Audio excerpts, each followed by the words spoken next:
There's a new church on the horizon, made of light, not of stone, calling out to our creation, you are not alone. Lions and lambs, saints and sinners, best of friends, enemies, woman and man, losers and winners, they are all in you and me. We are one heart, looking for answers. We are one soul, finding our way through the dark. One dream we share together. We are all a part of one heart. Oh,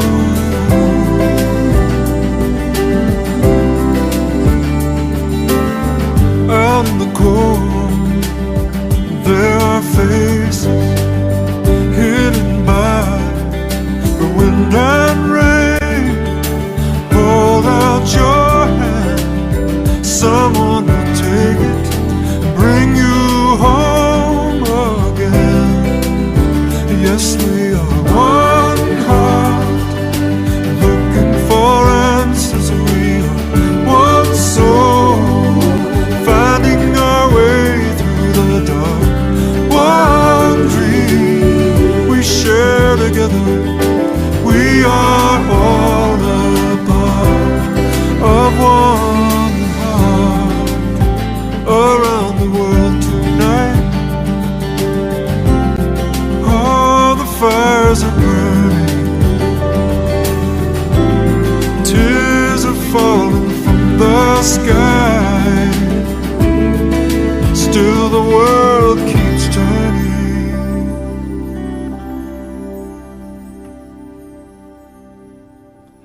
We are one heart, one soul, one dream we share together. We are all a part. Yes, we are one heart, looking for answers. We are one soul, finding our way through the dark. One dream we share together. We are all a part of one heart. Oh, we are one. Yes, we are all a part of one heart.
Oh, yeah, I don't know about that one.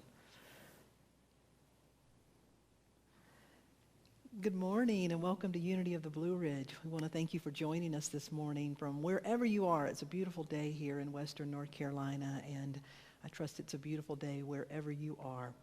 We began by lighting a candle together. You know, it always reminds us that wherever we are in our respective places, that we are shining our lights. And even though you can extinguish one candle, you never extinguish light itself. And so it is within our life.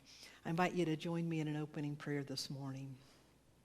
We join together this morning in that spirit of what it is to really be here now.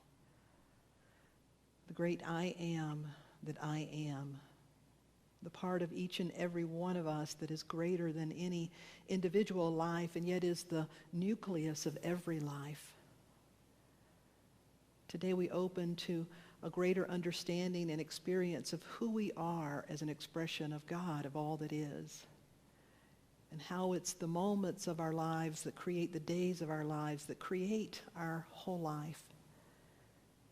We give thanks for this opportunity to be here together. And so for this sacred opportunity, we say thank you, God, and so it is. Amen. Again, I want to thank you for joining us this beautiful morning. 3 important questions for you. What's the purpose of your life? What is your single greatest pursuit? And are you actively endeavoring to be a beneficial presence? Well, that's what we want to talk about today when we look at the context of our life. But before we jump in, a couple of things for you. 3 things really. You saw some announcements as we opened up, but I encourage you to go to our website. We're adding to that constantly, so take a look at our website. There's even some new things starting this week. Also, just to let you know that our amazing youth ed team, Reverend Gabby and Reverend Barbara Ann, are putting together a weekly video for our youth, and it's really enjoyable for adults too, so I encourage you to go to our website or go to our Facebook page, and you can open up the youth lesson for this week. Our music director, pianist Richard Schulman, is going to share a check-in hello with you this morning, and then we have a song by Mary Kay Williams, and then I'll be right back. Thank you.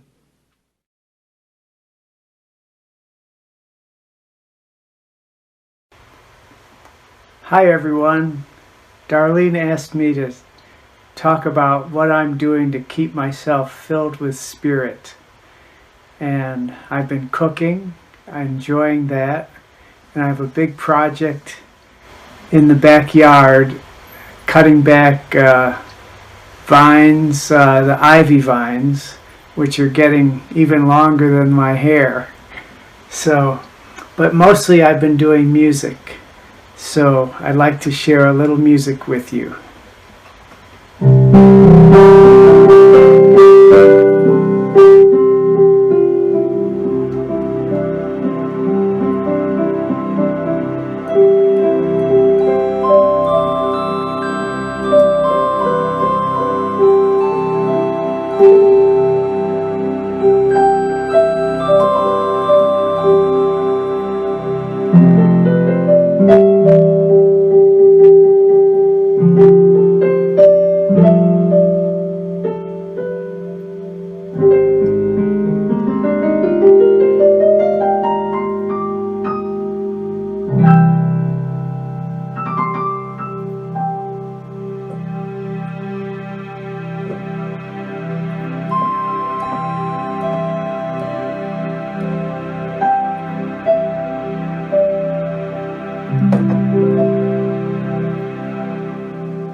Now I won't deny the worst you could say about me, but I'm not defined by mistakes I have made, because God says of me, I am not who I was, I'm being remade, I am new.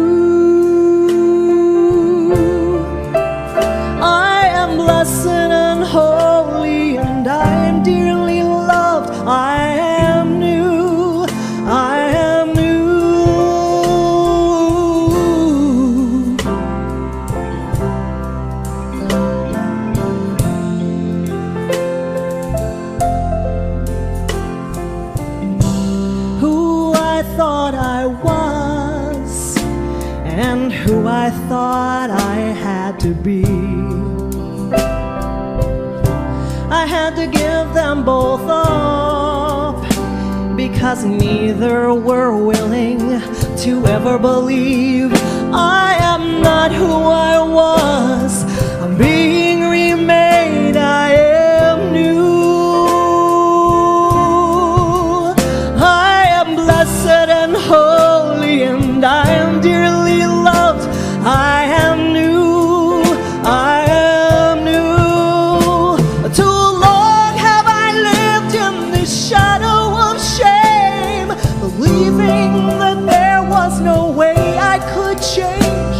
But the one who is making everything new doesn't see me the way that I do. Doesn't see me the way that I do.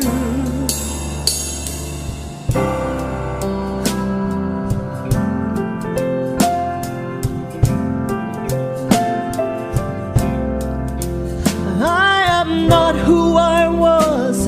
I'm being remade. I am new. I am blessed and holy, and I am dearly loved. I am new. I am new. I am not who I was. I'm being remade. I am new. I am new. Dead to the old self, I'm coming alive. I am new. I am new.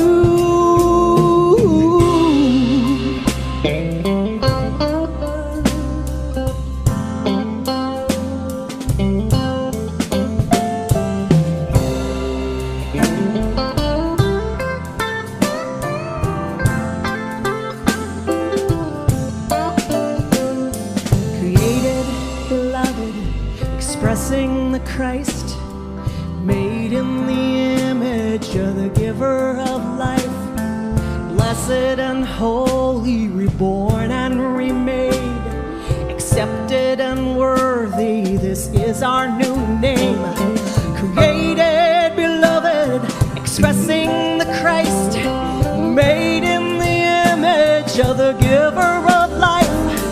Blessed and holy, reborn and remade, accepted and worthy, this is our new name. This is who we are now.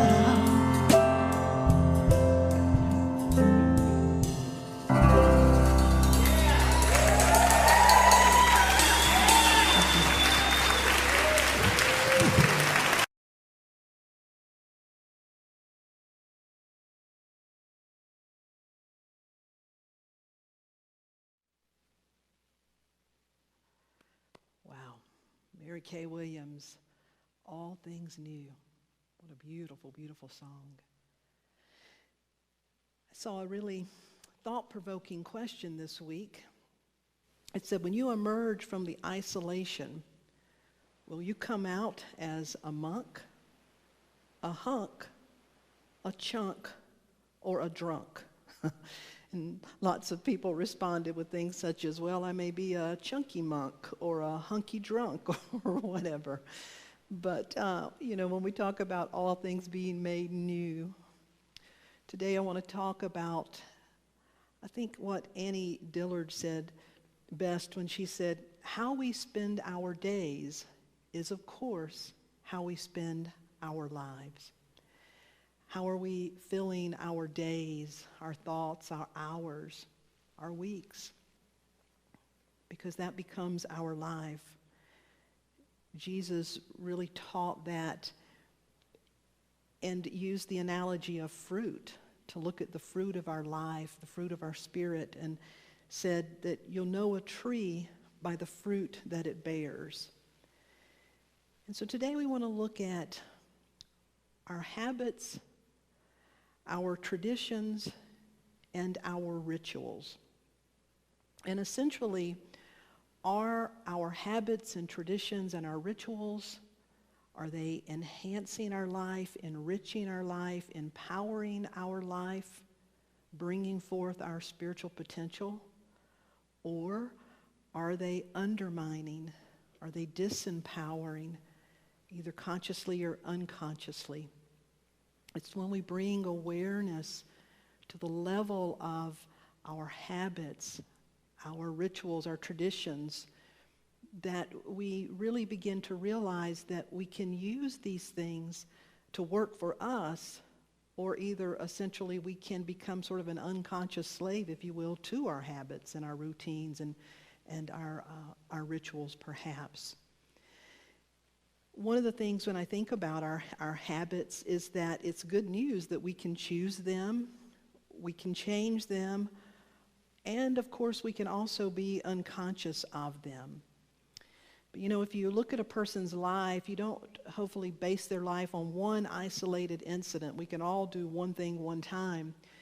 But if we look at our life, or any life, as Jesus was talking about the fruit of it, if we look at the habits, the routines, the rituals in our life, it really tells us a lot about what we value, because it's through our habits and our routines and our rituals that we're investing ourselves, we're investing our time. It's the way that we demonstrate our values through all of these things. I was thinking this week about habits and rituals and routines, and I remembered at the first or second week that we were sequestered in isolation, I got a text from my oldest nephew, and at the end of it, he put in quotation marks, "Be happy, be safe." Now that means something very special to me, and I didn't know that he knew that, because my little Yorkie poo, Zoe Grace, who I had for about 14 years, I lost her last year, but I got her when she was 6 weeks old, and this little teeny puppy, every time I left her, I had this habit of saying, "Be happy, be safe." And it didn't take very long at all before she knew what that meant. And for her whole life, I never said those words except if I was getting ready to leave. I would say, "Be happy, be safe." And she would go get in her bed, and she just knew that I was going to be gone for a while. And so when my nephew sent me a text that said, "Be happy, be safe," I said, "How do you know that?" And he said, "Well, remember when I stayed with you, he came and visited a couple of weeks one summer when I lived in Maui. And he said, I observed that every time you left Zoe, you said, 'Be happy, be safe.' And he said, I always thought it was very comforting. And so I wanted to tell you, be happy, be safe." There's things that we may be conscious of or we may be unconscious, but we all have little things that we do, whether it's the way we get up in the morning. Maria Kondo, the author of The Tidy Up, gets up every morning around 6:30. She opens her windows and burns incense. That's kind of her habit, of her ritual of starting a fresh day. Serena Williams, the tennis player, has a habit of bouncing the ball 5 times every time before her first serve and only 2 times before her second serve. She also, incidentally, wears the same socks through the whole tournament.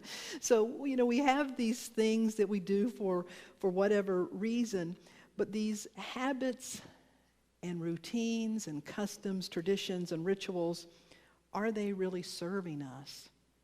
And they really can. They can be reminders, helpful reminders of what's important. They can bring comfort and order to our days and to our lives. I have a colleague friend, he's a minister, and he has two younger children. And we were talking recently, and he was talking about, you know, how over the years it's been interesting for him as a father to make the transition to working at home, and now especially with kids in the home. And he said he used to find it really challenging of how to ever turn off work and be present to his family, and his wife and his kids were complaining, you know, "Dad, you're always working." And so he began to think about, you know, what did he do as when he was younger? And he said, well, when I was younger, when I got home from school or college, or when I first got off of work before I was married, I'd go shoot hoops. He would play basketball. And he said that always just helped me let go of my day. But he said now that I was a father, I couldn't do that. But one day he had a bright idea. As he finished up his day in his office, he took his to-do sheet and he ripped it up and he wadded it up in a tight ball, and he went over to the trash can and he said, "Slam dunk, I'm done."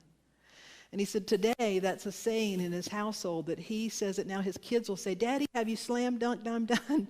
That we can create these habits or rituals or routines that serve us to be sort of a bridge between remember the intention that you made And how are you going to live it out in your actions? That ideally, that's what our habits and our traditions and our rituals are doing. That they're anchoring us in a deeper purpose. Like, why are you doing this? What really matters most? What is the purpose of your life? What is the single greatest pursuit of your life? And are you actively endeavoring to be a beneficial presence? And how could your habits and traditions and rituals enhance that? And how are they possibly undermining or taking you in the opposite direction? Our habits can, serve us in obtaining our goals and living the quality, the characteristics out in our life that we choose to, or they truly can undermine us if we're not careful there. There's a powerful scripture that to me says this beautifully. It comes from the Gospel of Matthew, chapter 15. It says, some of the Pharisees and teachers of the law came to Jesus from Jerusalem, and they asked, why do your disciples break the traditions of the elders? And it said, and Jesus replied, why do you break the spiritual law of God for the sake of your traditions? Now really let that sink in. Why do you break the covenant of your soul? Why do we undermine what matters most spiritually for the sake of our traditions, for the sake of our habits, for the sake of our routine? And I think this time in particular, when we certainly, many people, most of us are sequestered, we certainly have had an interruption in our routine. I don't think any place on earth that is not feeling the implications of making changes of behavior. And so perhaps a part of what the universe is serving up is saying, let's take a look at our habits, let's take a look at our traditions and our routines and our rituals and ask, how are they serving us? And when we emerge, not only as a monk or a hunk or a chunk or a drunk, or a skunk with our hair, when we emerge, that we really harness it and use it as an opportunity to set into motion perhaps some new ways of being. So some of the things that we can think about when we're doing this, ideally our habits and our traditions are, again, they're a bridge between what is the intention and then how am I truly being? And this bridge in between are the things that ideally we create that help us go and act out in the direction. They're bringing forth more of our God-given potential. They're calling forth our highest self. They're calling forth our greater qualities versus those things that undermine us or cause us to just go asleep, basically. If we look at our habits and our rituals, one of the things that they can certainly do in a way that undermines is they can cause us to become inflexible, stuck, or rigid. We can hide behind them. You can be driving in your car and have a habit of every time you see a person asking for money, a homeless person or a person on the street, you can have a habit of playing with your radio or cleaning out your car. Or you can create a different practice of making eye contact and choosing in that moment, how am I to respond? There's so many unconscious ways, so many ways that we just sort of go unconscious and hide behind these routines. When the goal of life is to be fully present. The scriptures talk about routines that Jesus had and going apart for a while. It was a constant habit that he had to pray, to have time apart, to enter that time of communion. He also taught his disciples a powerful habit when he said, shake the dust. When you leave a place, shake the dust off your feet. It was basically saying, just shake yourself and remember what you're responsible for and what's not yours to carry, to shake it off, that these things can serve us or they can lead to our becoming unconscious. There's a story about a priest, a minister, and a guru who were talking about their traditions. And they got into an argument about whose ritual was actually the proper one, which was the best prayer posture that should always be followed.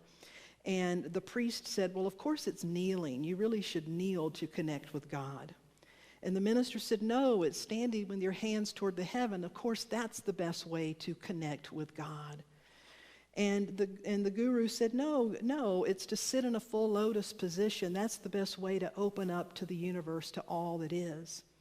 Well, listening to them was a telephone repairman up on a pole, and he said, excuse me, fellas, but the best praying I've ever done is hanging upside down from a telephone pole.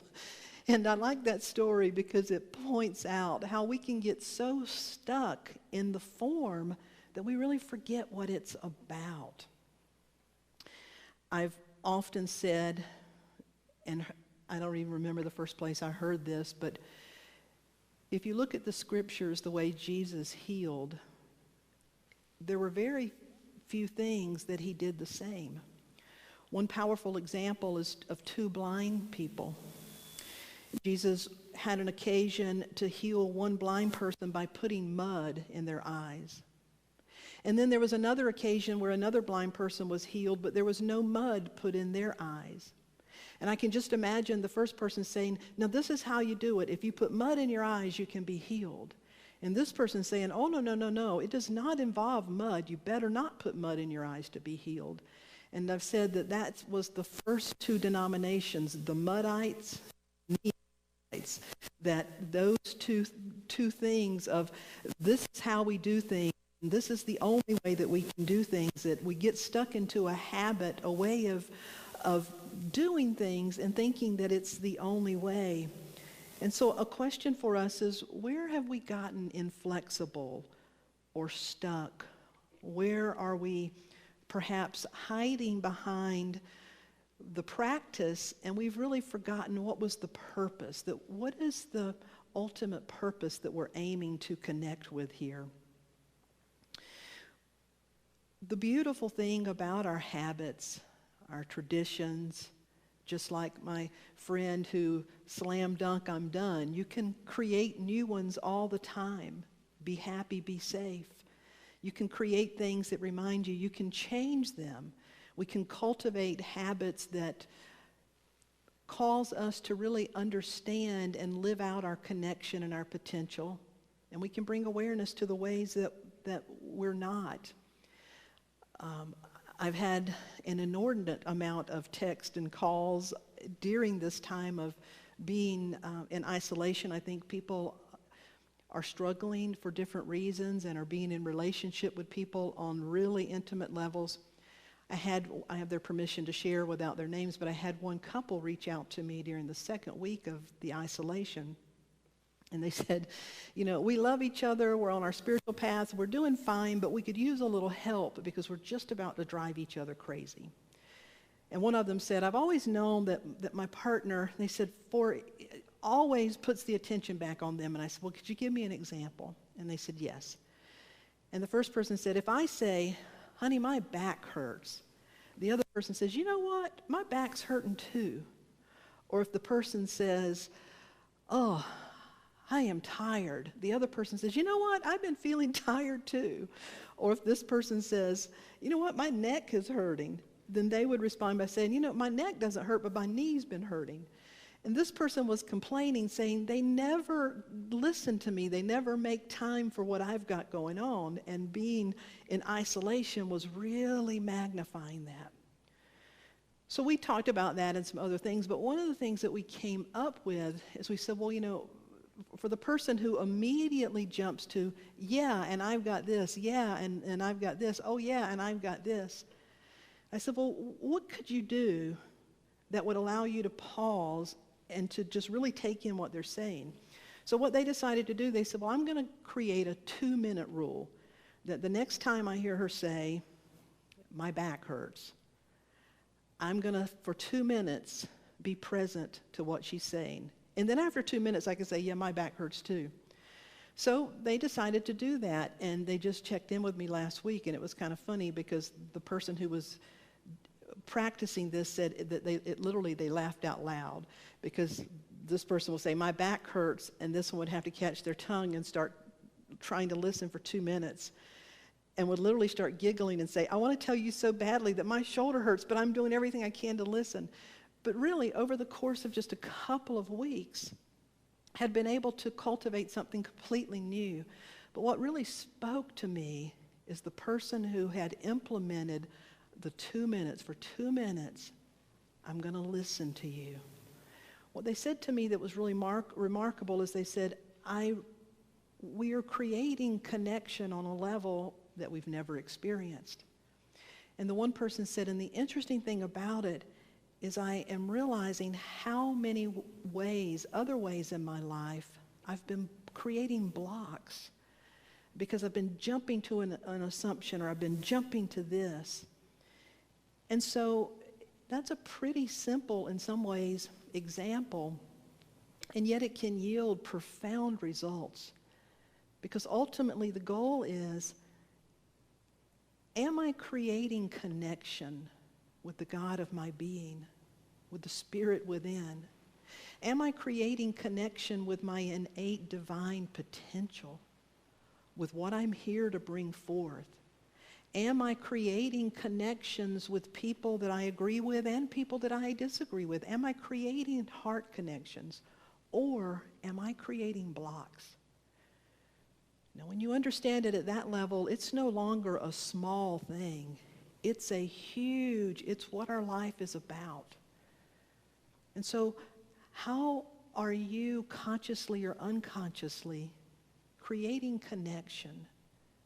Connecting with your soul force, connecting with your higher potentiality, and then how are you either consciously or unconsciously creating blocks, undermining, having habits and ways of being that really you'd rather not have.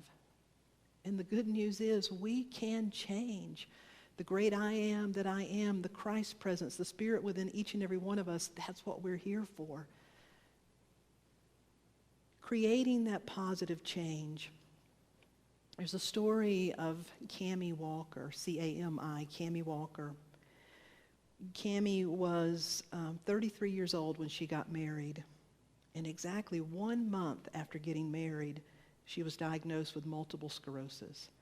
It was devastating for her, and the symptoms were, she'd been having, of course, some symptoms, but the symptoms began to become debilitating very, very quickly. She was struggling, her new husband was struggling, their relationship was struggling, and she was very quickly going under. And without even really knowing it, and probably a lot because she was in pain, she was developing this habit of just complaining. And she knew that it wasn't a good habit, but she didn't know how to get out. And so she remembered a neighbor a woman that she had lived near years ago, and this particular woman was from South Africa. She was a South African medicine woman, and her name is Mbali. And so she said she called Mbali to talk to her, and she said, we'd had some wonderful conversations, and so I thought I could just pour my heart out, and she would be a fresh audience and would sympathize. And Mbali held that beautiful space. But then she said, "Child, do you want a prescription?" And Cammie said, "Do I want a prescription?" "Child, do you want a prescription?" And she said, "Well, yes, I want a prescription." She said, "In the next 29 days, give away 29 things. One thing a day, give it away." And Cammie said she thought, what in the world does that have to do with what we're talking about? She said, just do it, and then call me back. And so she said she had nothing to lose. And Mbali explained to her it didn't have to be anything grand. And so over the next 29 days, and incidentally, she actually went into the hospital right after that conversation, but she said she committed to practice it for 29 days, cultivating a habit of giving away something at least once a day. She said it may have been a hug, back when you could hug. It may have been a tissue to someone. It may have been spare change, depending on where she was in the situation. But it's sort of like Benjamin Franklin is said that he had a practice that every morning when he woke up, he said, "What good shall I do today?" And then his practice every evening when he went to bed was, what good did I do today? Well, Cammie began to think about, what will I give away today? And at the end of her day, what did I give away today? She said within 29 days it was remarkable. And when she called Mbali back, Mbali explained to her, she said, you needed to shift your focus. You needed to understand that you are a vehicle through which the spirit of generosity can work. You are a vehicle through which the spirit of life can work. You are a vehicle through which the whole Holy Spirit works. And if every day you make it your intention to give from that place, you create a habit of giving from that and engaging that. She said, it may not heal you, but you will be whole. And I loved that. Cammie Walker went on to write a book about that, and she still has MS, but the symptoms have been manageable, and her whole life has been transformed because she learned to create habits that would engage her potential. And so what can we do now? What kind of habits can we engage that can call us higher?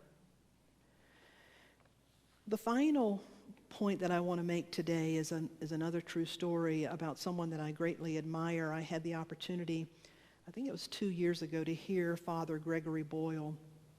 Father Gregory, he has a wonderful book called Tattoos on the Heart. He's a Jesuit priest who founded Homeboys Industry. He works with gangs in California and Los Angeles. But back in the late or the mid-'80s, when Father Gregory was the pastor of Dolores Mission, he tells a beautiful story. And he tells about that in their church, they decided that they would open up their church to homeless people, that they could come in during the week at night and they would allow them to sleep. They said that it grew very quickly. Within a short period of time, they would sometimes have as many as 100 men at night sleeping in their church, and then they'd file out in the morning. And so Father Gregory writes in his book, Tattoos on the Heart, he said there was always lingering evidence of their presence. Come Sunday morning, we'd foo-foo the place as best we could. We would sprinkle I love my carpet on the rugs and vacuum like crazy. We'd strategically place potpourri and airwick to combat the lingering reminder that nearly 100 men had spent the night. We'd light incense before 7:30, the 7:30 Mass crowd arrived, but as soon as they came in, they were grumbling and complaining. So he said one morning he began his homily with the most unusual question. He said, ladies and gentlemen, I want to ask you today a very important question. What does the church smell like? He said people kind of looked around and avoided looking at him, and he said, no, seriously, what does the church smell like? He said, Dan Raphael, an old man who didn't care what people thought, yelled out, it smells like feet. Excellent. Why does it smell like feet? Because homeless men slept here last night, says a woman. Well, said Father Gregory, why do we let that happen? It's what we've committed to do. Well, why would anyone commit to let 100 homeless men sleep here? It's what Jesus would do. Well then, what does the church smell like now? A man stands up and says, it smells like commitment. The place begins to cheer. And Guadalupe raises her arms wildly and says, Hello rosas. It smells like roses. The packed church roars with laughter. And a newfound kinship that embraced someone else's odor as their own. The stink in the church hadn't changed, but how the people saw it changed them.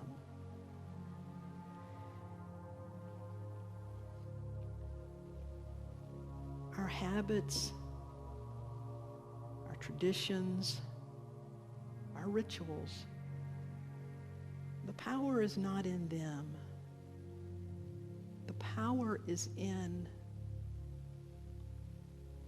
how they bring us in connection with what matters, or the power is the way we allow them to disempower us. Will you commit with me this week to bring awareness to your habits, your routines, your traditions, your rituals? And would you be willing to find one that is undermining or is just not serving you, or perhaps you've outgrown it? Would you be able to find one and implement something that allows you to change it? And as a second thing, would you be willing to cultivate a new habit or routine or ritual? It may be slam dunk, I'm done, or good morning, sun. Whatever, it doesn't have to be grandiose, but it's meant to bring out a greater sense of connection with the truth of who you are. It's meant to deepen your connection with others. It's meant to deepen your connection with your own spiritual power and your own truth and goodness. And it's certainly not meant to undermine it. I invite you to join me. Just take a moment together, if you're comfortable and safe to do so, to close your eyes.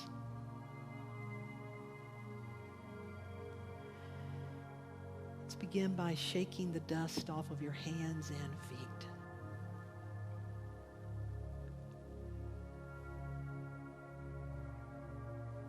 There's a physical movement,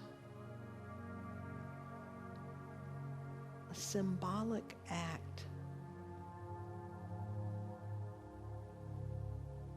that reminds us of our power and responsibility to choose what we carry, what we interact with, where we give and invest ourselves, what's ours to do and what's not ours to do. We shake the dust off and let go of all that has come before. Not just a little shake it off, but I mean a big shake it off. That it's a new day, it's a new opportunity, this is a new breath. And so we shake it off. And how am I being called to bring greater awareness to the routines of my life?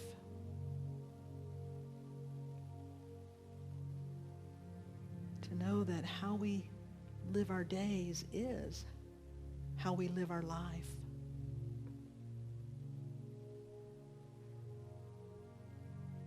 Help me to identify one thing that creates blocks or is undermining my sense of connection and empowerment. Just one thing. And guide me in steps to take to let that go and to set something new in motion. Something that develops my potential, something that reminds me of the truth of who I am, something that reminds me of the truth of who all people are. Help me identify something that I need to let go. Let me set in place something that will serve me in my call to serve others.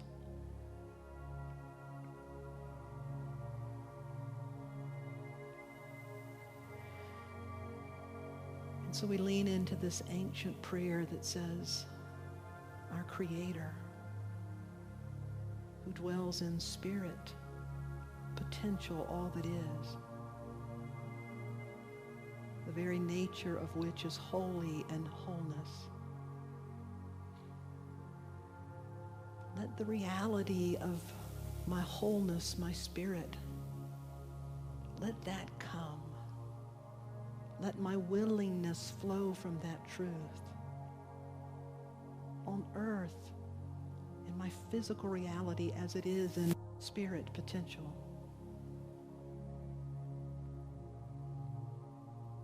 May I be mindful that every day is given to me, and that my very heartbeat, my very life is a reflection of the one life.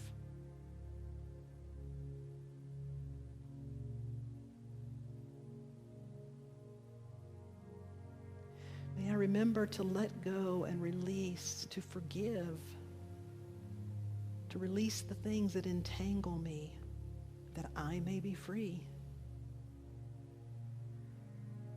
May I be guided and led in ways that are right and righteous for me, as a reflection of all that is. And may I remember that all of life, all power and goodness flow from the one source, and that is the source of my life. And so in the name and in the nature of all that is and all that is holy, we say thank you. I want to thank you for joining in today. I look forward to hearing about your newfound habits and traditions and rituals. May you have a wonderful week, and as we begin to close out, we have another video from you from our board president with her donkeys. They're not to be missed. This is always a lot of fun. And then a closing song by our very own Cat Williams and our Unity Band. You are a blessing. May you be blessed.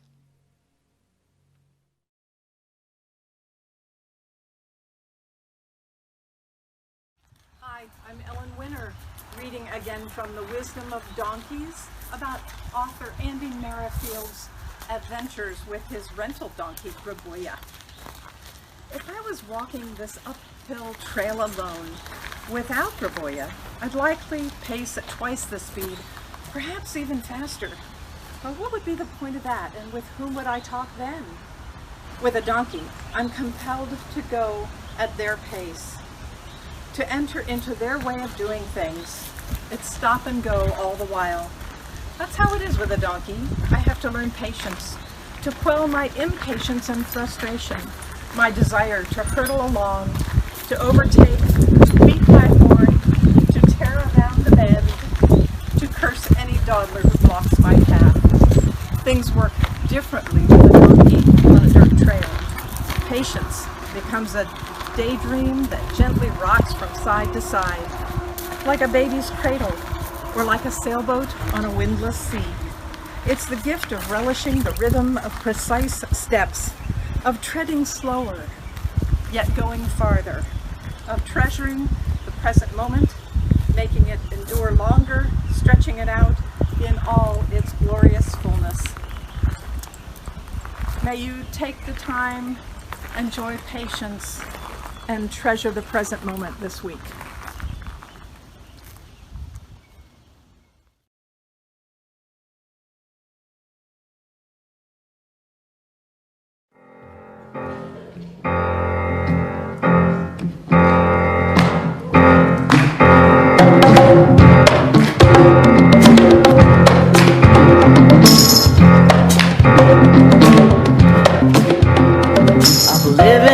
Sunset lightning in my bones, push me to the edge, but my will is stone, because I believe in a better way.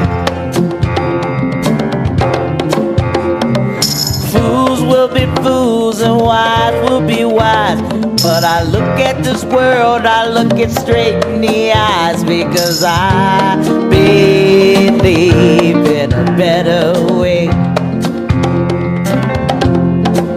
Oh yes, I believe in a better way. What good is the man who won't take a stand? What good is a cynic with no better plan? I believe in a better way. Yes, I believe in a better way.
find a way to make it a better way. I